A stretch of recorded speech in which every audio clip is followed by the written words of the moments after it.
రోజు బైబిల్ గ్రంథంలో జరిగినటువంటి ఒక సంఘటనను మనము ఆలోచన చేద్దాం. అది అందరూ ఎక్కువ సార్లు విన్నటువంటి విషయము.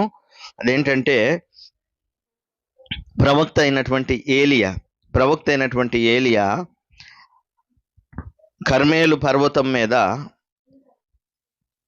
బయలు దేవతను ఆరాధించేటువంటి బయలు ప్రవక్తలైన ఇంచుమించు 450 మందితో సవాలు చేసినటువంటి విషయాన్ని ఈరోజు మనము మాట్లాడుకుందాం. దానిలో కొన్ని విషయాలను మనం నేర్చుకుందాం. దాని దగ్గరికి వెళ్ళే ముందు ఒకసారి హిస్టారికల్ బ్యాక్గ్రౌండ్ మనం చూస్తే, చరిత్ర వెనక్కి వెళ్తే, మొదటి రాజులు 16వ అధ్యాయంలో ఇక్కడ మనకు ఒక రాజు కనిపిస్తాడు. ఒమ్రీ కుమారుడైన ఆహాబు అతడంతా తన పూర్వీకులందరినీ మించినంతగా యెహోవా దృష్టికి చెడుతనం చేసెను. తన పూర్వీకులు, తనకు ముందున్నటువంటి తన పితరులు ఎవరైతే రాజులు ఉన్నారో వాళ్ళకి మించి యెహోవా దృష్టికి చెడుతనం చేసెను. నెబాతు కుమారుడైన యెరోబాము జరిగించిన పాప క్రియలను అనుసరించి నడుచుకునుట స్వల్ప సంగతి అనుకొని అతడు సీదోనీయులకు రాజైన ఎద్బయలు కుమార్తె అయిన యెజెబెలును వివాహము చేసుకొని బయలు దేవతను పూజించుచు వానికి మ్రొక్కుచూ ఉండెను. షోమ్రోనులో తాను బయలునకు కట్టించిన మందిరమందు బయలునకు ఒక బలిపీఠము కట్టించెను. మరియు ఆహాబు దేవతాస్తంభం ఒకటి నిలిపెను. ఈ ప్రకారము ఆహాబు తన పూర్వీకులైన ఇశ్రాయేలు రాజులందరికంటే ఎక్కువగా పాపము చేసి ఇశ్రాయేలీల దేవుడైన యెహోవాకు కోపము పుట్టించెను. ఈ ఆహాబు అనేటువంటి రాజు ఎంత దుర్మార్గపు పనులు చేశాడంటే, స్పష్టంగా ఇక్కడ మాట్లాడుతున్నాడు, తనకు ముందున్నటువంటి తన పితరులు కూడా ఈయనలాగా చేయాల. అంత దారుణమైనటువంటి విషయాలు ఈయన చేస్తూ ఇశ్రాయేలు దేశంలో దేవుణ్ణి, సృష్టికర్త అయిన యెహోవా దేవుణ్ణి ఆరాధించటానికి ఇశ్రాయేలీలకు ఒకే స్థలం ఉంది. దేవుని యొక్క మందిరము కట్టబడింది సొలొమోను ద్వారా. ఆయనను మాత్రమే ఆరాధించాలి ఇశ్రాయేలీలు, దేవుని ప్రజలు. కానీ ఈయన చేసినటువంటి పని ఏంటంటే, అంతకుముందు ఒక ఆయన ఉన్నాడు, ఆయన పేరు యెరోబాము ఏం చేశాడో మనందరికి తెలుసు. ఇప్పుడు మనకి అది తవ్వాల్సిన అవసరం లేదు చరిత్ర. తనకంటే ఎక్కువ ఘోరమైనటువంటి పాపము ఈయన అన్ని జనాంగపు రాజు అయినటువంటి ఎద్బయలు అనేటువంటి వాని యొక్క కుమార్తెను ఒక ఆమెను చేసుకున్నాడు. ఆమె పేరు యెజెబెలు, ఒక ఆడామె. ఈమె ఎంత దుర్మార్గురాలో మనము ఆ లేఖనాలు చదువుతుంటే మనకు అర్థమవుతూ ఉంటుంది. ఆమె తన దేశంలో ఏదైతే పూజిస్తుందో బయలు దేవతను, ఆ ఆచారాలను, ఆ పూజా సాంప్రదాయాలను ఏకైక దేవుణ్ణి సేవించేటువంటి ఇశ్రాయేలు దేశంలో పరిచయం చేసింది. ఈమె పరిచయం చేయటం మాత్రమే కాదు, ఆమె ఏ దేవతను పూజిస్తుందో, ఏ విగ్రహమును ఆరాధిస్తుందో దానిని ఇశ్రాయేలీలు కూడా ఆరాధించాలనేటట్లుగా బలవంత పెట్టింది.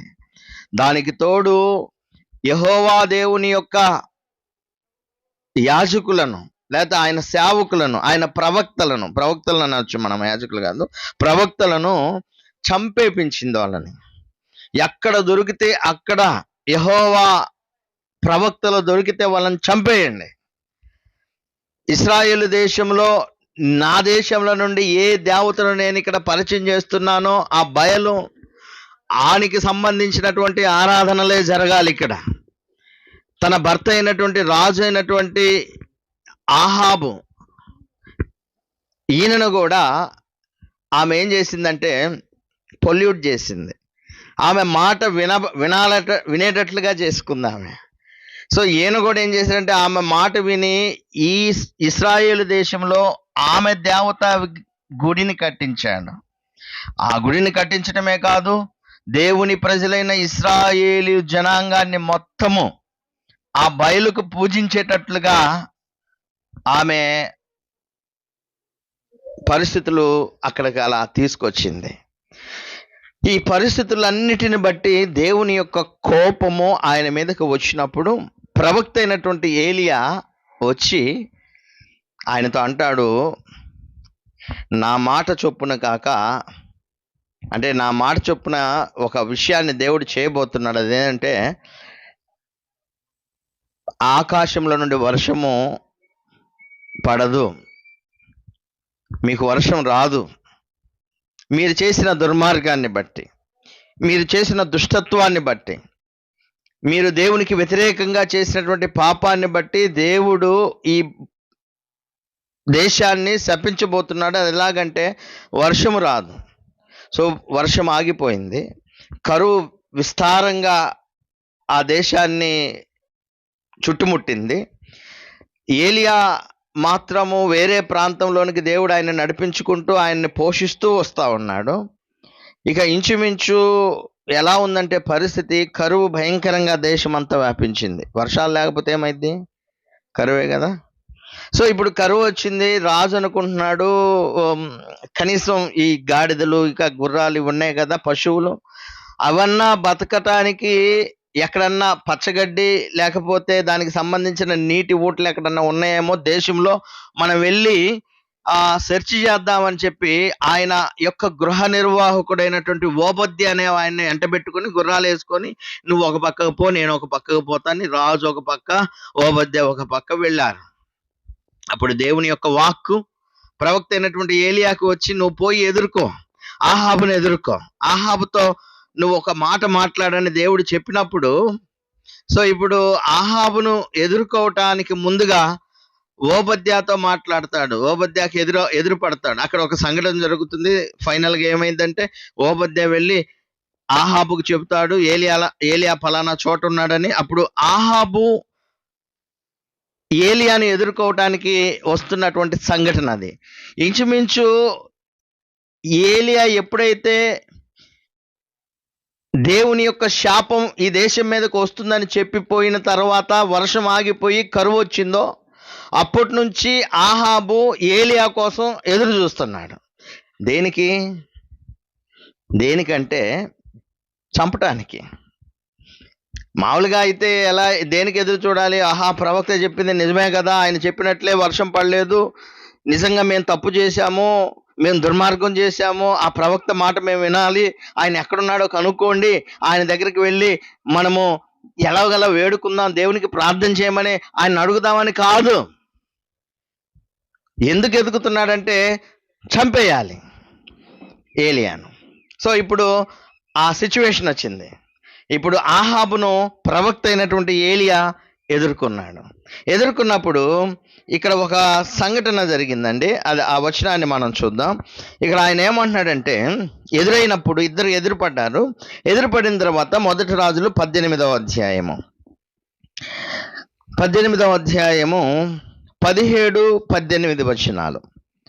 ఆహాబు ఏలియాను చూచి, అంటే ప్రవక్త అయిన ఏలియాను ఆహాబు చూచి, రాజు, ఇశ్రాయేలు వారిని శ్రమ పెట్టువాడు నీవే కావా అని అతనితో అనగా, అంటే ఒక మొక్కలో ఆయన ఉద్దేశం ఏంటంటే, ఇప్పుడు ఈ కరువుకు కారణం నువ్వే, మాకు వానలు రాకపోవటానికి కారణం నువ్వే, మాకు ఈ పరిస్థితి దాపురించింది నీ వల్లే. ఎవరంటున్నారు ఈ మాట? రాజు ఆహాబు అంటున్నాడు. అప్పుడు ప్రవక్త ఏమంటున్నాడంటే, నిజంగా కరువుకు కారణం ఈయన ఏలియానా? కాదు, మనం ముందుగానే చెప్పుకున్నాం, కరువుకు కారణం అతనే, తన భార్య తనే. అప్పుడు ఈయన ఏమంటున్నాడంటే, నేను కాదు. ప్రవక్త ఏమంటున్నాడు? నేను కాను, యెహోవా ఆజ్ఞలను గైకొనక బయలు దేవతను అనుసరించు నీవును నీ తండ్రి ఇంటి వారును ఇశ్రాయేలు వారిని శ్రమ పెట్టువారై ఉన్నారు. రాజా అన్నాడో లేదో మనకు తెలియదు, కానీ ఇక్కడ మాత్రము మేము కాదు, దీనికి కారణం నేను కాదు, నువ్వు నీ ఇంటి వాళ్ళు, నువ్వే దీనికి కారణం. ఇక్కడ ఒక పాఠాన్ని మనం నేర్చుకోవచ్చు. ఈ వచనంలో ఒక పాఠాన్ని మనం నేర్చుకోవచ్చు. అదేంటి అంటే, చూడండి, ప్రతి సందర్భంలో ప్రతి సందర్భంలో కూడా ఎవరు గిల్ట్ చేశారు, ఎవడు తప్పుడు పనులు చేస్తాడో, ఎవడు దుర్మార్గంగా ఉంటాడో వాడు తన తప్పుడు పనులను సమర్థించుకోవటానికి ఎదుటివారిని నిందేస్తాడు, ఎదుటివారిని అంటాడు. సామెత ఒకటి ఉంది, చొక్కా ఇప్పితే అందరికీ మచ్చలే అంటారంట కొంతమంది. అంటే నువ్వు తప్పు చేశావు అని అంటే చొక్కా ఇప్పితే అందరికీ మచ్చలే అంటాడంట. అంటే అర్థమైంది, నేను తప్పు చేశాను అనంట, మిగతా వాళ్ళందరూ తప్పు చేశారు, తప్పుడు వాళ్ళే. What is this? ఇప్పుడు ఇక్కడ ఈయన పరిస్థితి అంతే ఉంది. ఏమని? అసలు తప్పు ఇతను చేసి ఇతని వల్ల సమస్య వస్తే ఆ తప్పును ఎవరి మీద మోపుతున్నాడు? ఏలియా మీద మోపుతూ ఉన్నాడు. ఏలియాతో అంటున్నాడు నువ్వే కదా అని. సో ఇక్కడ విషయం ఏంటంటే, చాలా సందర్భాలలో గిల్టీ చేసినటువంటి వాళ్ళు, తప్పు చేసినటువంటి వాళ్ళు తప్పు చేయనటువంటి వారి మీద నిందల మోపటం సహజంగా జరుగుతూ ఉంది. ఇక్కడ ఒక విషయాన్ని చూద్దాం. గలతీయులకు రాసిన పత్రిక 4వ అధ్యాయము 29వ వచనాన్ని మనం చూస్తే ఇక్కడ ఒక సందర్భం ఉంది. వాస్తవానికి ఇక్కడ శరీరాన్ని బట్టి పుట్టినటువంటి వ్యక్తి అయినటువంటి ఇష్మాయేలు, అలాగే ఆత్మను బట్టి పుట్టినటువంటి ఇస్సాకును గూర్చి మాట్లాడుతూ, అప్పుడు శరీరమును బట్టి పుట్టినవాడు ఆత్మను బట్టి పుట్టిన వాడిని ఎలాగ హింస పెట్టినో ఇప్పుడును అలాగే జరుగుతున్నది. అక్కడ ఉన్నటువంటి సందర్భం ఏంటంటే, ఆత్మానుసారులుగా నడుచుకునేటువంటి వారిని శరీరానుసారంగా నడుచుకునేటువంటి వాళ్ళు ఏం చేస్తారు? హింస పెడతారు, ఇబ్బంది పెడతారు. అది ఎట్లయినా సరే నింద మోపవచ్చు, లేదా చేసింది నువ్వే అనొచ్చు, అది నాది కాదు నీ తప్పు అంటారు. శరీరానుసారులు ఆత్మానుసారుల్ని ఎప్పుడు ఇబ్బంది పెడుతూనే ఉంటారు. యోహాను సువార్త 3వ అధ్యాయము 20వ వచనంలో ఇలాగుంది, దుష్కార్యము చేయు ప్రతివాడు, దుష్కార్యం అంటే చెడ్డ పనులు చేసే ప్రతివాడు వెలుగును ద్వేషించును. చెడ్డ పనులు చేసే ప్రతివాడు కూడా వెలుగును ద్వేషిస్తాడు. తన క్రియలు దుష్క్రియలుగా కనపడకుండానట్లు, అంటే మూల భాషలో ఏముందంటే తన క్రియలు గద్దింపబడకుండానట్లు వెలుగునొద్దకు రాడు. చూడండి, దుష్కార్యములు చేసే ప్రతివాడు వెలుగును ద్వేషిస్తాడు. చెడు చేసే ప్రతివాడు మంచిని ద్వేషిస్తాడు.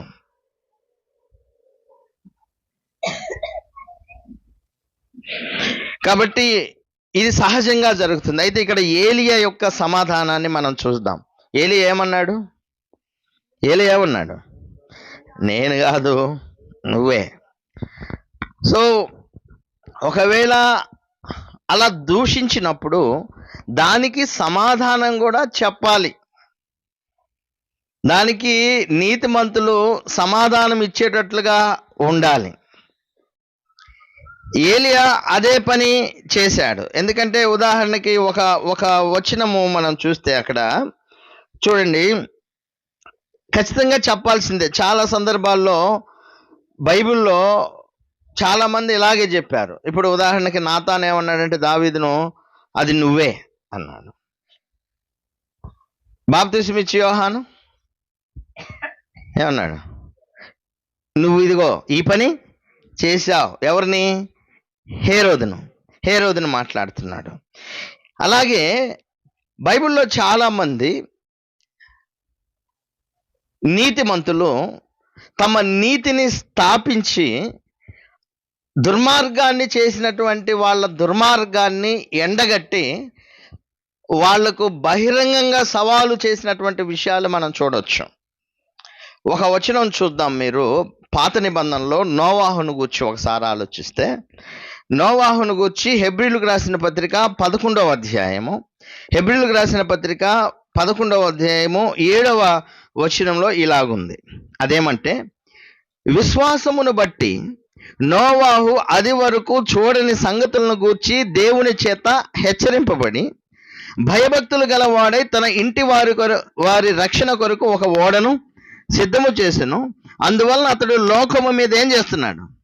నేర స్థాపన చేసి విశ్వాసమును బట్టి కలుగు నీతికి వారసుడాయను. లోకం మీద నేరస్థాపన చేస్తున్నాడు. ఈవెన్ అతడు బహిరంగంగా అందరి దగ్గరికి వెళ్ళి నువ్వు ఈ తప్పు చేసావు, ఈ నేరం చేసావని ఆయన చెప్పాల్సిన అవసరం లేదు. ఆయన చేసినటువంటి నీతే వాళ్ళ మీద నేరస్థాపన చేస్తుంది. వాస్తవానికి దేవుని యొక్క వాక్కు కేవలం నోవాహుకు మాత్రమే ఆ రోజు రాలా.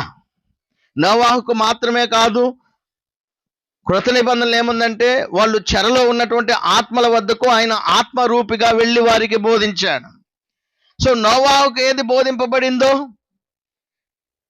ఆ నోవాహు టైంలో ఉన్న వాళ్ళందరికీ కూడా అదే బోధింపబడింది. ఏమని బోధింపబడిందంటే భూమి మీద మీ దుష్టత్వము చెడ్డది, మీ దుష్టత్వాన్ని మానుకోవాలి, నీతిగా బ్రతకాలి, నీతి జీవితాన్ని జీవించాలి అనేటువంటి సమాచారం నోవాహుకు మాత్రమే కాదు మిగతా వాళ్ళకు కూడా అందింది. కానీ నోవాహు మాత్రమే విన్నాడు, దాన్ని అనుసరించాడు. దేవుడు చెప్పినట్లు తన ఓడను సిద్ధం చేసుకున్నాడు. తన ఇంటి వారు రక్షణ పొందారు. దాని ద్వారా మిగతా వాళ్ళ మీద నోవాహు ఏం చేస్తున్నాడంటే నేరస్థాపన చేస్తున్నాడు. ఎందుకో తెలుసా? నాకు ఎలా వినబడిందో దేవుని సంగతులు మీకు కూడా అలాగే వినబడ్డాయి. నాకు దేవుడు ఏదైతే చెప్పాడో నీతిగా బ్రతకమని మీకు కూడా అదే చెప్పబడింది. నేనైతే దేవుని యొక్క మాటలను లోబడ్డాను, దేవుడు చెప్పినట్లు చేశాను, ఓడ నిర్మించుకున్నాను. మీరు దేవుడు చెప్పినట్లు చేశారా? అదేంటి? వారి మీద నేర స్థాపన. యేసుక్రీస్తు ప్రభువారు కూడా ఒక 2 విషయాలను మత్తయి సువార్తలో చెప్తున్నాడు ఇద్దరిని గురించి. మత్తయి సువార్త 12వ అధ్యాయం 41వ వచనము. నినేవే వారు యోనా ప్రకటన విని మారు మనస్సు పొందిరి గనుక విమర్శ సమయమున నినేవే వారు ఈ తరము వారితో నిలబడి వారి మీద ఏం చేస్తాను? నేరస్థాపన చేస్తాను. ఎందుకు నేరస్థాపన చేస్తారో తెలుసా? ఆనాడు వీళ్ళు అన్ని జనాంగము నినేవే వాళ్ళను, దేవుడు లేనటువంటి వాళ్ళను, ఎక్కడో ఇశ్రాయేలు దేశంలో ఒక దేవుని ప్రవక్తగా పిలువబడుతున్నటువంటి యోనా అనే ఆయన వచ్చినప్పుడు నువ్వు అన్ని జాతికి సంబంధించినోడివి, ఇశ్రాయేలీయుడువు, నీ మాట మేము ఎట్లయినేమి అనలే. వాళ్ళు యోనా ప్రకటన చేసినప్పుడు రాజు సింహాసనం మీద నుండి దిగి గోనె పట్ట కట్టుకున్నాడు. రాజుతో పాటు ఆ జనాలతో పాటు వాళ్ళ పశువులు కూడా మేత కూడా మేయల, వాళ్ళు భోజనం చేయల, ఉపవాసం ఉన్నారు. ఎందుకంటే దేవుని మాటలకు భయపడ్డారు. ప్రవక్త ఏదైతే చెప్పాడో దానికి వాళ్ళు భయపడ్డారు. భయపడి ఒక ఇశ్రాయేలు నుండి వచ్చినటువంటి ఒక ప్రవక్త చెప్పినటువంటి మాటలకు వాళ్ళు భయపడి వాళ్ళు ఆ పని చేయటం ద్వారా దేవుడు వాళ్ళని రక్షించాడు ఆ సందర్భంలో. సో వాళ్ళు ఒక రోజున ఇదిగో యేసుక్రీస్తు టైంలో ఉన్నటువంటి వారి మీద నేరస్థాపన చేస్తారు. ఎందుకంటే యోనా కంటే గొప్పోడు. ఇక్కడ వాక్యం చెబుతుంది. ఎవరు? ప్రభు అయిన యేసుక్రీస్తు యోనా కంటే గొప్పవాడు. ఆయన చెబుతుంటే వీళ్ళు అంగీకరించట్లే. వాళ్ళ మధ్య పుట్టినాడు, ఆయన ఇశ్రాయేలీయుడు. చూడండి, అనేక మంది వాళ్ళ మధ్య అనేక అద్భుతాలు చేశాడు, పరలోకపు సంగతులు చెబుతున్నాడు. వాళ్ళు ఇంతకుముందు ఎప్పుడు వినని సంగతులు, ఊహకు అందనటువంటి విషయాలు, అది వినాల్సింది పోయి వాళ్ళు దాన్ని నిరాకరిస్తూ వచ్చారు. కాబట్టి ఆయన అంటాడు ఒకరోజు అదిగో అన్ని జనాంగాలు వచ్చి మీ మీద నేరస్థాపన చేస్తారు.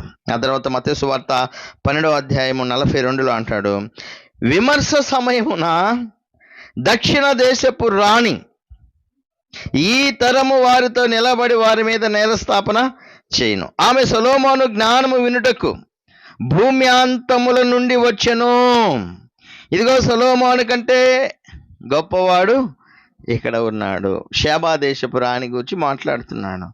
ఆనాడు ఇశ్రాయేలు దేశంలో దేవుని ద్వారా జ్ఞానాన్ని పొందినటువంటి సొలొమోను అనేటువంటి ఒక రాజు చెబుతున్నటువంటి జ్ఞాన వాక్కులు వినటానికి ఎక్కడి నుంచో వేరే దేశం నుంచి, ఆఫ్రికా ఖండము నుంచి ఒక ఆమె ఆసియాకు అంటే యెరూషలేముకు వచ్చి సొలొమోను మాటలు వింది. కానీ ఇక్కడ వాళ్ళ మధ్య ఉంటాడు యేసుక్రీస్తు ప్రభువారు. వారి యొక్క ఇండ్ల మధ్య తిరుగుతాడు, వాళ్ళ బజారులోనే ప్రకటన చేస్తాడు. యేసుక్రీస్తు సొలొమోను కంటే గొప్పవాడు. సొలొమోను కంటే గొప్పవాడు చెప్పే సంగతులు వీళ్ళు వినట్లా. అదే ఆ సొలొమోను చెప్పేటువంటి సంగతులు వినటానికి ఎక్కడి నుంచో భూమి అంతముల నుంచి, అంటే లాంగ్ జర్నీ, అక్కడి నుంచి ఒక స్త్రీ వచ్చింది. ఆ రోజు ఆమె వాళ్ళ మీద ఏం చేస్తుంది? నేర స్థాపన. ఇవన్నీ మీరు జ్ఞాపకం పెట్టుకోండి. రైచియస్గా అంటే నీతిగా బ్రతికేటువంటి వాళ్ళు, దేవుని కోసం నీతిగా జీవించేటువంటి వాళ్ళు దుర్మార్గంగా జీవించేటువంటి వారి మీద నేరస్థాపన చేయకూడదా? చేస్తారు. ఇక్కడ చేశారు. ఎందుకంటే అంతే, అది వాళ్ళకి జ్ఞానోదయం అవ్వాలా, వాళ్ళకి బుద్ధి రావాలా, వారి తెలివి తెచ్చుకోవాలా. అరే మేముంది చీకట్లో అని వాళ్ళకి అర్థం అవ్వాలా. అందుకే జ్ఞానం కలిగినటువంటి వాళ్ళు అంటే నీతిమంతులైనటువంటి వారి యొక్క ఆ మాటలను ఖచ్చితంగా వినిపింపజేయాల్సిందే ఎదుటి వారికి. సో ఇప్పుడు ఏలియా ఏం చేశాడు? ఆ వ్యక్తివి నీవే అన్నాడు. ఆ తర్వాత ఆ మాట అన్న తర్వాత సంబంధించిన అషేరా దేవతకు పూజించేవాళ్ళు ఒక 400 మంది, బయలుదేవతకు పూజించేవాళ్ళు 450 మంది, మొత్తం 850 మంది ఉన్నారు అక్కడ అబద్ధ ప్రవక్తలు. అయితే ఆయన ఏమంటారంటే బయలుదేవతను పూజించేటువంటి ఆ 450 మందిని తీసుకురా, కర్మేల్ అనేటువంటి పర్వతం దగ్గరికి తీసుకురండి, అందరిని తీసుకురా అని చెప్పాడు. ప్రజలతో కూడా రండి అన్నాడు. నేను ఒక సవాలు మీకు విసురుతాను. ఇప్పుడు అసలు మీరు అనుకున్నట్లు బయలుదేవుడా లేకపోతే మేము ఆరాధిస్తున్నటువంటి యెహోవా దేవుడా, ఈ విషయము ఇప్పుడు తేల్చేద్దాం అని ఆయన చెప్పి వాళ్ళని తీసుకొని వచ్చారండి. ఆ కర్మేలు పర్వతం దగ్గరికి జనాలందరూ వచ్చారు, ఇశ్రాయేలీయులు మొత్తం చాలా వరకు వచ్చారు. అలాగే యెజబెలు ఆహాబు పోషిస్తూ ఉన్నటువంటి బయలు దేవత ప్రవక్తలు కూడా అక్కడికి వచ్చారు, అబద్ధ ప్రవక్తలు 400 మంది. ఇక్కడ ఒకడే నిలబడ్డాడు యెహోవా పక్షాన. ఎవరైనా? ఏలియా ఒక్కడే నిలబడి ఆయన అంటున్నటువంటి మాట ఇక్కడ మనము మరలా దీని గురించి ఆలోచన చేద్దాం. ఆయన ఏమన్నాడు? 18వ అధ్యాయము 21వ వచనం. జనాలకు తెలియాలి, కళ్ళు మూసుకుపోయిన వాళ్ళు, చీకటిలో ఉన్నటువంటి వాళ్ళు, అబద్ధాన్ని నమ్మేవాళ్ళు, దేవునికి వ్యతిరేకంగా ఆలోచన చేసేటువంటి వాళ్ళకి ఖచ్చితంగా సూటిగా చెబుతున్నాడు. వాళ్ళకి జనులందరినీ దగ్గరకు వచ్చి, ఎన్నాళ్ళ మట్టుకు మీరు 2 తలంపుల మధ్య తడబడుచుండుదురు? మీరు స్టెబిలిటీ లేదమ్మా మీలా, మీరు సరిగ్గా మీ మనసులు సరిగ్గా లేవు ప్రజలతో అంటున్నాడు. ఎన్నాళ్ళ వరకు మీరు 2 తలంపుల మధ్య తడబడుచుందురు? యెహోవా దేవుడైతే ఆయనను అనుసరించుడి, బయలు దేవుడైతే వాణ్ణి అనుసరించుడని ప్రకటన చేయగా జనులు అతనికి ప్రత్యుత్తరముగా ఒక మాట అయినను పలకకపోయిరి. సో జనుల రెస్పాండ్ ఎలా ఉన్నా సరే, వాళ్ళు అసహించుకున్నా, మేము వినమన్నా వినకపోయినా, ప్రవక్త యొక్క పని ఏంటంటే ఖచ్చితంగా వాళ్ళకి చెప్పాలి. ఏమనంటే, ఎన్నాళ్ళు మీరు 2 తలంపుల మధ్య మీరు ఉంటారు, తడబడుతూ ఉంటారు. సో ఇట్లా అన్స్టెబిలిటీ ఉన్నటువంటి వాళ్ళు ఉంటూనే ఉంటారు అన్ని చోట్ల.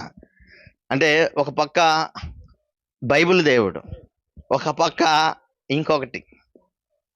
అవన్నీ నేను బహిరంగంగా చెప్పలేనులే, కానీ ఒక పక్క బైబిల్ దేవుడు, ఒక పక్క ఇంకొకటి. అంటే వాళ్ళ విశ్వాసం ఎలా ఉందంటే తడబాటు, పూర్తి నమ్మకము లేదు. ఆయన స్పష్టంగా చెబుతున్నాడు, నాయనా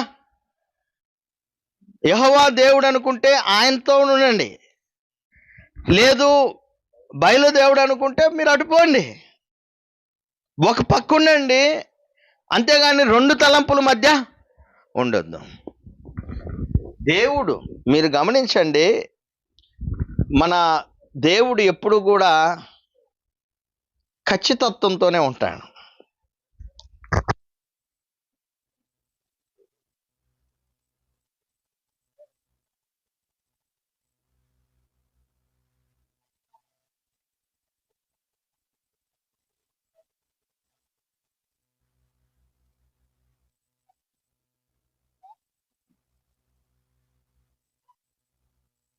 వచ్చేసరికి ఒక గంట వచ్చి నా దగ్గర కూర్చో అనే దేవుడు కాదు. ఆయన స్పష్టంగా చెబుతాడు, ఆయన స్పష్టంగా ఉంటాడు. నువ్వు ఒక పక్కే నిలబడి ఉండు, ఏదైతే అది. సో ఇప్పుడు ఈయన అదే మాట మాట్లాడుతున్నాడు. ఎందుకంటే ఇప్పుడు ఉదాహరణకి ఇక్కడ no father accept his son call another one as father అంటే ఏ తండ్రి కూడా ఇంకొకరిని నా తండ్రి అని తన కొడుకు పిలవటం ఇష్టపడతాడా? నేను చెప్పింది మీకు అర్థమైందా? అర్థమైంది, బాగా ఇష్టపడాడు. ఎందుకంటే తనకు తండ్రి అతనే కాబట్టి, ఒక్కడే కాబట్టి. ఇంకొకరిని తండ్రిగా పిలవటానికి ఏ తండ్రి ఇష్టపడడు. అలాగే ఒక భర్త ఉన్నాడు, తన భార్య ఇంకొకరిని నువ్వు నా భర్తవే అని అనటానికి ఏ భర్త అయినా ఇష్టపడతాడా? ఇష్టపడడం, ఖచ్చితంగా ఇష్టపడడం. అలాగే నువ్వు ఒక వ్యక్తి దగ్గర శాలరీ తీసుకుంటున్నావు, అతని దగ్గర నుంచి లబ్ధి పొందుతున్నావు, అతని దగ్గర నుంచి అన్నీ అనుభవిస్తున్నావు, కానీ my master is an other person అన్నావు అనుకో, అంటే నా యజమానుడు ఇదిగో అతడు అన్నావు అనుకో, అంటే తీసుకుంటుందేమో. ఇంకొకరి దగ్గర పోయి నా యజమానుడు అతడు, నా మాస్టర్ అతడు అన్నావు అనుకో, ఇతడు ఒప్పుకుంటాడా? ఒప్పుకోడు. చాలా సింపుల్ అండి. దేవుడు కూడా అంతే. బైబిల్లో దేవుడు నేను తండ్రిని, మీరు నా కుమారులు కుమార్తెలు అన్నప్పుడు ఆ తండ్రి తన పిల్లలు తన్నే తండ్రి అని పిలవాలి. అలాగే మరొక సందర్భంలో ఇశ్రాయేలులు ఏమంటే మీరు భార్యతో పోల్చాడు, ఈయనేమో భర్తతో పోలుస్తా ఉన్నాడు. కృత నిబంధనకు వచ్చేసరికి సంఘాన్నేమో వధువుతో పోలుస్తున్నాడు, క్రీస్తేమో వరుడితో పోలుస్తున్నాడంట. సో ఇప్పుడు ఏ వరుడు తన భార్య ఇంకొక వ్యక్తిని నా భర్త అని ఒప్పుకోడు. దేవుడు కూడా అంతే. సో ఇప్పుడు అందుకే ఆయన అంటాడు, స్పష్టంగా చెబుతున్నాడు, నాయన అమ్మ మీరు ప్రాబ్లం ఏం లేదు, మిమ్మల్ని ఏం బలవంతమే పెట్టట్లా, ఇక్కడేం బలవంతం లేదు, దేవుని దగ్గర బలవంతం ఏమీ ఉండదు. చూస్ యువర్ సెల్ఫ్, మీకు మీరే ఏం చేయాలి? ఎంచుకోవాలి, చూస్ చేసుకోవాలి. Whether it is good or bad, అది మంచిదా చెడ్డదా అనేది మీకే, మీ విఘ్నతకే దేవుడు వదిలిపెడతాడు, మీ జ్ఞానానికి ఆయన వదిలిపెడతాడు. అందుకే మీరు గమనించండి, యెహెజ్కేలు గ్రంథం కానీ, యెషయా గ్రంథం కానీ, ప్రవక్తల లేఖనాలు మనం చదివితే ఇశ్రాయేలు ప్రజలు ఎంత మొండోళ్ళంటే వాళ్ళ మొండితనాన్ని గూర్చి పెయ్యతో పోలుస్తున్నాడు. అదే మొండి పెయ్య అంటారే, పెయ్యండి, పెయ్య దూడ అంటారు. అది మొండిది, ఎంత మొండిదో ఆ మొండితనంతో పోలుస్తున్నాడు. అలాగే వ్యభిచార స్త్రీతో పోలుస్తున్నాడు. ఇలా చాలా వీళ్ళు ఏం చేస్తున్నారంటే ఎంత చెప్పినా కానీ వాళ్ళ మొండితనాన్ని, వాళ్ళ భక్తిహీనతని, వాళ్ళ దుర్మార్గతను వాళ్ళు విడిచిపెట్టుకోవటం వాళ్ళకి ఇష్టం లేదు. అప్పుడు ఆయన ఏమంటే మీరు చేయాల్సింది చేయండి, బట్ నేను చేసేది కూడా చేస్తా. దేవుడు అదే చెప్పేది. కాబట్టి ఎవరు ఎలా వెళ్తున్నప్పటికీ కూడా బాధ్యత ఏంటంటే, ఇదిగో దేవుడు ఖచ్చితంగా ఉంటాడు, ఆయన దగ్గర ఖచ్చితత్వం ఉంటుంది. నువ్వు నడవగలిగితే ఇటన్నా నడు, లేదంటే అటన్నా పో అనేటువంటి విషయాన్ని మనము చెప్పాల్సిన వారమై ఉన్నాం. ఆ తర్వాత ఆ తర్వాత ఇక్కడ ఇంకొక విషయం జరిగిందండి. ఆయన ఏమన్నాడంటే, ఆ ప్రవక్తలు వచ్చారు, ఈయన వచ్చాడు. ఇప్పుడు మనము ఏం చేస్తామంటే, ఒక పుల్లలు ఉంటాయి కదా, పుల్లలను తీసుకుందాం, కట్టె, పెద్ద పెద్ద కట్టెలు తీసుకొని వాటిని పేరు చేద్దాం. పేరు చేసిన తర్వాత మీరు ఒక ఎద్దును ఎన్నుకోండి, నాకు ఒక ఎద్దుని ఇవ్వండి.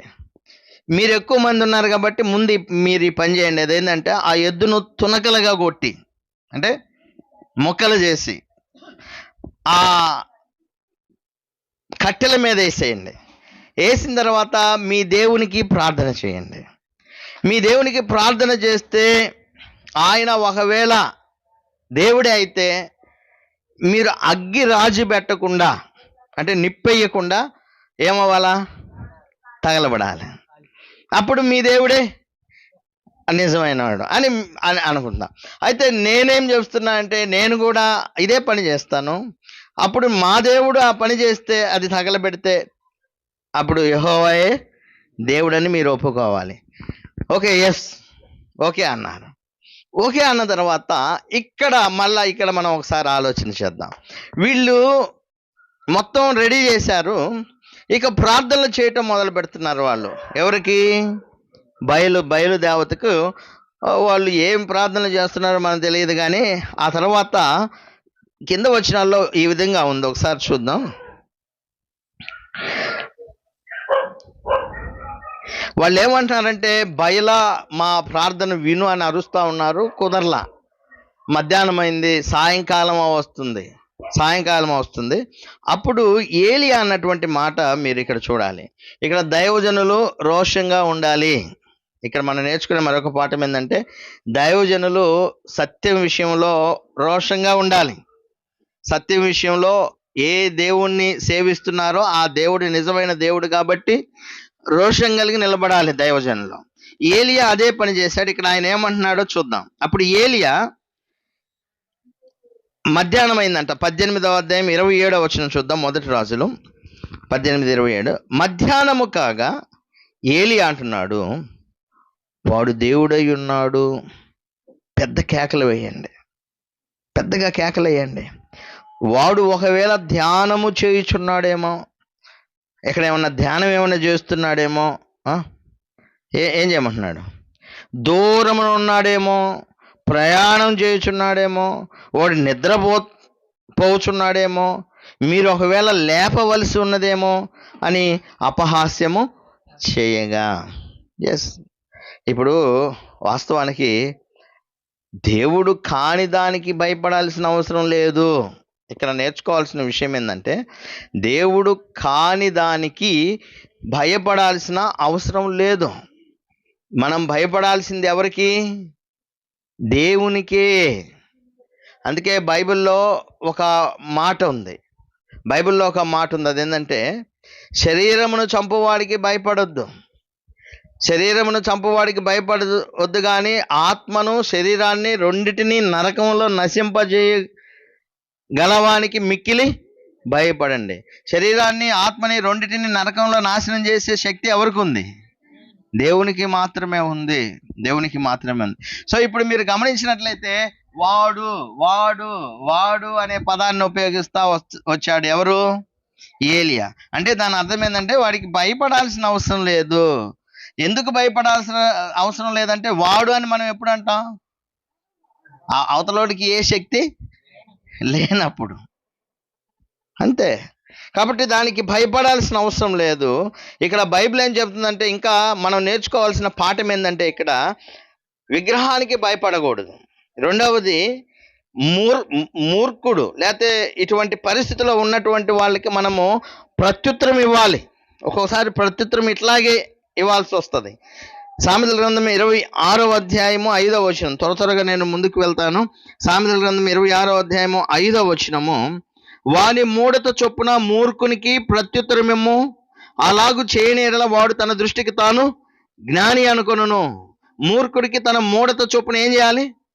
ప్రత్యుత్తరము ఇవ్వాలి. నోరు మూసుకొని ఉండకూడదు. రోషం కలిగి దేవుని పక్షాన నిలబడాలి. ఇలా బైబిల్ గ్రంథంలో మీరు చూస్తే, స్టెఫన్ ఏమన్నాడు? స్టెఫను అపోస్తలుల కార్యం 7:51 ఏమన్నాడు? ముష్కరులారా, హృదయములను చెవులను దేవుని వాక్యమునకు లోపరచనలని వారలారా, వంచని గలవారులారా, హృదయముల యందు చెవుల యందు సున్నతి పొందని వారులారా. ఎలా అన్నాడు? రోషంగా చెబుతున్నాడు, ముష్కరులారా. పేతురు ఏమంటున్నాడు? అపోస్తలుల కార్యం 2:40 ఇంకను అనేక విధముల మాటలతో సాక్ష్యం ఇచ్చి, మీరు మూర్ఖులకు ఈ తరము వారికి వేరే రక్షణ పొందండి. మూర్ఖులైన ఈ తరము వారికి వేరై రక్షణ పొందండి. సో ఇక్కడ విషయం ఏంటంటే, రోషం కలిగిన దేవుణ్ణి సేవించేటువంటి సేవకులు, లేకపోతే ఆయన ఆరాధించేటువంటి వాళ్ళు కూడా రోషం కలిగిన వారుగానే ఉండాలి. దేవునికి తప్ప దేవుడు కాని దానికి భయపడాల్సిన పని లేదు. అంతేకాదు, ఈ విషయంలో ఖండించాల్సి వచ్చినప్పుడు కొంచెం క్రిటిక్గా ఉండొచ్చు. అది వాస్తవంగా ఎట్లా ఉంటుంది? మీ దేవుడు నిద్రపోతున్నాడేమో, ఎక్కడికన్నా దూరంకి వెళ్ళాడేమో, లేకపోతే లేపండి మీరు. ఇది ఎట్లా ఉంది? కొంచెం అపహాస్యంగానే ఉంటుంది, కొంచెం వ్యంగ్యంగా ఉంటుంది. అంటే ఇక్కడ దీన్ని మనం ఏం నేర్చుకుంటామంటే, ఇప్పుడు ముష్కరులారా, దేవుని మాటకు చెవునివ్వని వారలారా అంటే అది కూడా అంతే ఉంది కదా, కష్టంగానే. అలాగే మూర్ఖులైన ఈ తరం వారికి వేరై రక్షణ పొందండి. కొన్ని సందర్భాలలో దేవుని పక్షాన్ని నిలబడినప్పుడు అలా చెప్పొచ్చు, అలా మాట్లాడవచ్చు. మేబీ ఆ మూర్ఖులు ఎవరైతే ఉంటారో, దేవుని మాటలకు చెవిని ఇవ్వని వారు ఎవరైతే ఉంటారో, వాళ్ళకి ఒకవేళ కనువిప్పు కలగొచ్చు, వారికి మార్పు రావచ్చు. అక్కడ చూస్తున్న ఇశ్రాయేలీలు అందరికీ అర్థమైన విషయం ఏందో తెలుసా? ఏలియా బయలుకు భయపడట్లేదు, అంతే కదా. మేమైతే భయపడుతున్నాము, ఆయన వాడు వాడు వాడు అంటున్నాడంటే ఏలియా బయలుకు భయపడట్లేదు. ఏలియా ఎవరికి భయపడుతున్నాడు? దేవునికి మాత్రమే. సో ఈ విధంగా మనము ధైర్యంగా ఉండాలి. ఆ తర్వాత ఆయన చేసిన పని ఏంటంటే, వాళ్ళు సాయంత్రం దాకా అరిసి కేకలేసినా కానీ ఏ సమాధానము లేదు. వాళ్ళు ఒకనొక సందర్భంలో అయితే వాళ్ళకు కోపం వచ్చి వాళ్ళ దేహాలను వాళ్ళే గాయపరుచుకుంటున్నారు. అయినా వాళ్ళ కాల. ఇప్పుడు సమయం ఎంత అయిందంటే ఆల్మోస్ట్ ఈవినింగ్ అయిపోయింది. ఈవినింగ్ అంటే సాయంకాలం అంటే ఆ సాయంకాలం నైవేద్యం ఇచ్చే సమయము. అప్పటికి ఎండ ఉంటుందా? వీళ్ళకైతే మిట్ట మధ్యాహ్నం అది జరిగింది. ఒకవేళ ఏదైనా స్పార్క్ వచ్చి ఏమన్నా తగలబెట్టే అవకాశం ఉంది ఎండ దెబ్బకి, కానీ అది కూడా లేదు అక్కడ. కానీ సాయంకాలం అయింది, ఇక్కడ ఎండ లేదు, చల్లబడిపోయింది. ఏమన్నా స్పార్క్ వచ్చి ఏమన్నా ఎండ దెబ్బ ఏమన్నా దాని మీద పడుద్దంటే కుదిరే పని కాదు. అయితే ఇప్పుడు ఏలియా ఏమన్నాడంటే, ఆ కట్టెలు తీసి కింద ఒక కందకం తవ్వండి. కందకం తవ్వారు. కందకం అంటే ఒక గుంట లాంటిది తవ్వారు. ఆ కందకం తవ్వి దాని మీద పేర్చండి కట్టెలు. ఆ కందకం మీద కట్టెలు పేర్చండి. రైట్. కట్టెలు పేర్చిన తర్వాత వాటర్ తీసుకురండి, నీళ్ళు తీసుకొచ్చి పోయండి. ఆ కందకం నిండేదాకా పోయండి. అది నిండి కట్టెల మీద నీళ్లు పారేదాకా పోయండి. ఇప్పుడు ఏదన్నా పాసిబిలిటీ ఉంటుందా? అంటే తగలబట్టడానికి ఏదన్నా పాసిబిలిటీ ఉంటుందా? మధ్యాహ్నం కాదు, అంటే ఎండ లేదు, తీరా చూస్తేనేమో నీళ్ళేమో నింపబడి ఉన్నాయి, కింద నీళ్ళు ఉన్నాయి, పైన పూర్తిగా తడిచిపోయింది.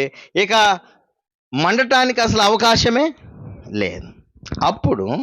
అప్పుడు ఈయన చేసిన పని మనం చదువుదాం. మొదటి రాజులు 18వ అధ్యాయము 36వ వచనం చూస్తే, అస్తమయ నైవేద్యం అర్పించు సమయమైన ప్రవక్త అయిన ఏలియా దగ్గరకు వచ్చి ఇలాగూ ప్రార్థన చేసెను. ఏలియా ఏం చేశాడు? ప్రార్థన చేశాడు. ఏమని? యెహోవా, అబ్రహాము, ఇస్సాకు, ఇశ్రాయేలీయుల దేవా, ఇశ్రాయేలీయుల మధ్య నీవు దేవుడు అయి ఉన్నావనియు నేను నీ సేవకుడినై ఉన్నాననియు ఈ కార్యములన్నీ నీ సెలవు చేత చేసిననియు ఈ దినమున కనపరచము. ఈనాడేమనుకుంటే తెలుసు, నేను చేశా, నా పేరు చెప్పండి, పలానా అద్భుతమైన వరాలు కలిగిన దైవ జనుడు అంటే. మనుషులు ఈనాడు ఎట్లా ఉన్నారంటే నేను చేశా. కానీ ఇక్కడ ప్రార్థన మీరు గమనించండి, దేవా ఇదంతా నీవే దేవుడు అయి ఉన్నావని, అలాగే నీవు వారి హృదయంలో నీ తట్టు తిరగజేయదు అని. ఇదంతా ఎందుకు చేయాలంటే నువ్వు దేవుడు అయి ఉన్నావని, ఇదంతా నీ కోసమే. అలాగే మనుషుల యొక్క హృదయాలు నీ తట్టు తిరగజేయదు అని ఈ జనులకు తెలియనట్లుగా నా ప్రార్థన అంగీకరించము. అతడు ఇలాగ ప్రార్థన చేయుచుండగా యెహోవా అగ్ని దిగి దహన బలి పశువును, కట్టెలను, రాళ్లను, బుగ్గిని దహించి కందకమందున్న నీళ్లను ఆరిపోజేసెను. అంటే ఇక ఏం లేదు అక్కడ, బూడిద కూడా మిగల్లా. కందకంలో ఉన్న నీళ్లు కూడా ఏమైపోయినాయి, ఆరిపోయినాయి. అంతటి జనులందరూ దాన్ని చూచి సాగిలపడి యెహోవాయే దేవుడు అని కేకలు వేసిరి. చూడండి దేవుడు ఎంత శక్తిమంతుడు. We trust in him. మనం దేవుని మీద నమ్మిక ఉంచాలి, ఆయన శక్తిని మనము ఆశ్రయించాలి. బైబిల్ గ్రంథంలో ఎవరైనా ప్రార్థన చేసినప్పుడు యేసుక్రీస్తు ప్రభువారు కూడా లాజరు సమాధి దగ్గర ఏం చేశాడు, ఈ జనులందరూ నమ్మునట్లు. ఇది మనం చేసే ప్రతిది కూడా నన్ను జనాలు నమ్మాలి, లేకపోతే నన్ను గొప్పోడు అనుకోవాలి, నేను ఒక అద్భుతాలు చేసే దైవజనుడని నా దగ్గరకు జనాలు రావాలి అని చెప్పుకునే తీరు కాదు Bible. We are only a tools. మనం కేవలము పాత్రలము, పనిముట్లం. దేవుడి చేతిలో వాడబడేటువంటి వారే. మహిమ, ఘనత, ప్రభావములు ఎవరికి రావాలి? అందుకే ఆయన అంటాడు, ఇదిగో నీకు ఈ ప్రజలు నిన్ను తెలుసుకునేటట్లు, ఇలా హృదయం నీ వైపు తిరిగేటట్లు దేవుడు అద్భుతాలు చేస్తాడు, గొప్ప కార్యాలు చేస్తాడు. యేసుక్రీస్తు ప్రభువారు గొప్ప కార్యాలు చేశాడు. అలాగే యేసుక్రీస్తు నామములో అపోస్తలులు గొప్ప కార్యాలు చేశారు.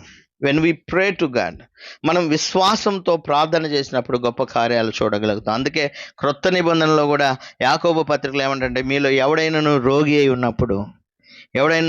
ఉన్నప్పుడు సంఘ పెద్దలను పిలిపించి నూనె రాసి అతనికి ప్రార్థన చేసినప్పుడు అతడు స్వస్థత పొందుతాడు. విశ్వాస సహితమైన ప్రార్థన రోగిని స్వస్థపరుస్తుంది. మనకు ఊహ కందని గొప్ప కార్యాలు దేవుడు చేస్తాడు. కేవలం నమ్మటమే మీరు చేయాల్సిన పని ఏంటంటే నమ్మటం. అది ఎలా నమ్మటం? ఇశ్రాయేలులోకి రెండు తలంపులు ఉండకూడదు. పూర్తి విశ్వాసం ఇట్లానే ఉండాలి. కంప్లీట్గా దీని మీదే నిలబడాలి. దేవుని యొక్క కార్యాలు మీరు చూడగలుగుతారు. చివరిగా ఈ విషయం చెప్పి నేను ముగిస్తాను. ఓకే, కంప్లీట్ అయిపోయింది, టాస్క్ కంప్లీటెడ్. సో ఇక్కడ పొలోమంటూ పరిగెత్తాల్సిన వాళ్ళు ఉన్నారు కొంతమంది. ఎవరోళ్ళు? బయలు ప్రవక్తలు. ఇప్పుడు ఓడిపోయారు కదా, జనాలందరి ముందు యెహోవాయే దేవుడు అని అర్థమైపోయింది. ఇక్కడ యెజబెల్ ఏం చేస్తుంది, ఆహాబు ఏం చేస్తాడు? ప్రజలు మొత్తము దేవుని పక్కకి తిరిగారు, ప్రవక్త మాట వింటున్నారు. ఇప్పుడు ఇంక జరిగింది ఏది జరిగిపోయింది, అయిపోయిందిలే పోనీ అన్నాడా ఏలియా? అలా ఒక వచనం చూడండి, ఇదే నేను ముగింపులోకి వచ్చేస్తున్నాను.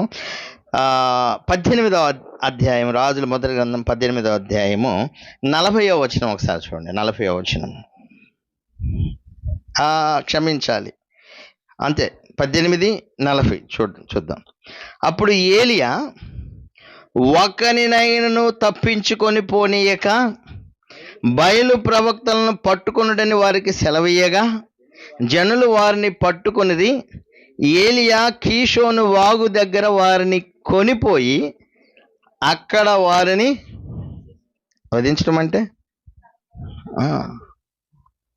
కంప్లీట్గా వైప్ అవుట్ చేశాను. ఇక్కడ విషయం ఎందుకు అంటే పాత నిబంధనలు ఇలా జరిగింది. ఇప్పుడు మనం నేర్చుకునే పాఠం ఏంటంటే దీని నుంచి సిన్ ఏదైతే ఉందో, సిన్ అంటే పాపము, పాప సంబంధమైనటువంటివి ఏవైతే ఉన్నాయో అది కొద్దిగా అయినా సరే కాంప్రమైజ్ అవ్వకూడదు. ఇప్పుడు ఏలియా కాంప్రమైజ్ అయ్యాడా? పోనీలే, వాళ్ళ వాళ్ళ మా నాన్న వాళ్ళు పోతారు అని అనుకోలా. ఇదిగో వీళ్ళుంటే మళ్ళా దేశాన్ని అపవిత్రం చేస్తారు, వీళ్ళుంటే మళ్ళా ఇశ్రాయేలీలను తప్పు మార్గానికి నడిపిస్తారు, వీళ్ళుంటే మళ్ళా దేవుని ప్రజలు మరలా దాని వైపుకు తిరుగుతారు. కాబట్టి సమూలంగా అంటే ఇంకా ఏమి ఉండకూడదు, మిగలకూడదు. సో ఇప్పుడు పాపం విషయంలో కూడా ఏమీ మిగల్చకూడదు. మీరు ఒక్కొక్క పాత నిబంధనలో ఒక సందర్భం చూడండి. దేవుడు అమాలేకీయులందరినీ హతం చేయమన్నాడు. సౌలుకి సమూయేలు ప్రవక్త చెప్పాడు, సౌలు అందరినీ హతం చేశాడులే కానీ ఆ రాజును మాత్రం పక్కన పెట్టుకున్నాడు. అగగ అనేటువంటి రాజు బతికే ఉన్నాడు, వాడికి భోజనం పెడుతున్నాడు. పెట్టి పర్లేదు, నువ్వు రాజు నేను రాజునే. అప్పుడు ప్రవక్త వచ్చి ఏమన్నాడో తెలుసా? అసలు ఈయన ఎందుకు వదిలిపెట్టావు నువ్వు? ఒక వచనం చూడండి మీరు, మొదటి సమూయేలు 15వ అధ్యాయము 32-33 వచనాలు. సమూయేలు అంటున్నాడు ప్రవక్త, అమాలేకీయుల రాజైన అగగును నా దగ్గరకు తీసుకురండి. రాజు సంరక్షణలో ఉన్నాడు. ఇప్పుడు ఒక శత్రువు, ఇంకో ఎవరు, ఇశ్రాయేల్ రాజు పక్కన. దేవుడు ఏమన్నాడంటే ఆ శత్రువులు ఉంచబాక వైప్ అవుట్ చేయన్నాడు. కానీ అగగు రాజును పెట్టుకున్నాడు. ఇక్కడ సమూయేలు వచ్చి అసలు నువ్వేం చేస్తున్నావు, దేవుడు ఏం చెప్పాడు అని చెప్పి వాడిని పట్టుకురండి, అగగును నా దగ్గరకు తీసుకుని రండి అని చెప్పాడు. అగగు సంతోషంగా అతని దగ్గరికి వచ్చి మరణ శ్రమ నాకు గడిచిపోయినే అని చెప్పగా, అప్పుడు సమూయేలు అంటున్నాడు, ఇప్పుడు మీరు చూడండి, అగగు అబ్బో ఎంత అమాయకుడు అనుకుంటారేమో. అగగు అమాయకుడు ఏం కాదు. అగగు ఏం చేశాడో ఇక్కడ చూడండి. సమూయేలు ఏమంటున్నాడో చూడండి. నీ కత్తి స్త్రీలకు సంతు లేకుండా చేసినట్లు పిల్లలను చంపావు నువ్వు. స్త్రీలకి అంటే ఆడవాళ్ళకి బిడ్డలు లేకుండా చేసింది నీ కత్తి. అంటే పిల్లలను కూడా కనికరం లేకుండా చంపేశాడు అగగు. సో నువ్వు ఎట్లా చేసావో, నీ తల్లికి నీ స్త్రీలలో సంతు లేకపోవడం అంటే నువ్వు ఉండవు మీ అమ్మకి అని చెప్పి ఏం చేశాడు? అతను చెప్పి గిల్గాలులో యెహోవా సన్నిధిని అగగును తుత్తునీయులుగా నరికెను. కంప్లీట్గా అసలు తీసేశాడు, పూర్తిగా తీసేశాడు. ఇలా చెప్పుకుంటూ పోతే చాలా ఉన్నాయి. అంటే పాపం విషయంలోనండి, శత్రువు విషయంలో దేవుడు పూర్తిగా వాళ్ళను వైప్ చేయమంటాడు. అంటే పాత నిబంధనలో. ఇప్పుడు చంపట్లేదండో, ఇప్పుడు చంపేది ఏంటంటే పాపాన్ని. ఇప్పుడు మనల్ని నాశనం చేసేది, మనల్ని మరలా ఆ పాపపు ఊబిలోకి నడిపించి, చీకట్లోకి నడిపించి, నాశనానికి నడిపించి, నరకానికి తీసుకుపోయేటువంటి ఎట్టిదైనా సరే దానిలో కాంప్రమైజ్ ఉండకూడదు. దాన్ని పూర్తిగా తీసివేయాలి. అందుకే చెడు స్నేహాలు కొంతమంది అంటారు, ఏముందిరా ఒక్క పెగ్గ అంటారంట. నా కోసం స్నేహితులు చెడగొట్టేవాళ్ళు. ఇట్లా లోకంలో చాలా మంది కాంప్రమైజ్ చేస్తుంటారు పాపం విషయంలో. ఏం కాదని. ఈ విషయంలో ఎట్టి పరిస్థితుల్లో కాంప్రమైజ్ అవ్వకూడదు. దీనిలో మొహమాటమే ఉండకూడదు. పాపం విషయంలో ఏలి అదే పని చేశాడు. మొహమాటం లేకుండా మొత్తాన్ని ఏం చేశాడు? అది విషయం. పాపాన్ని కూడా మనం మొహమాటం లేకుండా ఏం చేయాలా? చంపేసేయాలా. మాటలు తేలికే, చెబుతున్నప్పుడు మాటలు తేలికే, కానీ క్రియారూపంలో వచ్చినప్పుడే దాని కష్టం అర్థమైద్ది. కానీ నీతిగా బ్రతకాలనుకునే వాళ్ళు, భక్తిగా బ్రతకాలనుకునే వాళ్ళు, యథార్థంగా ఉండాలనుకునే వాళ్ళు, పరలోకానికి వెళ్ళాలనుకునే వాళ్ళు మాత్రము వాక్యాన్ని అనుసరించే బ్రతుకుతారు. దేవుడు అట్టి స్థితి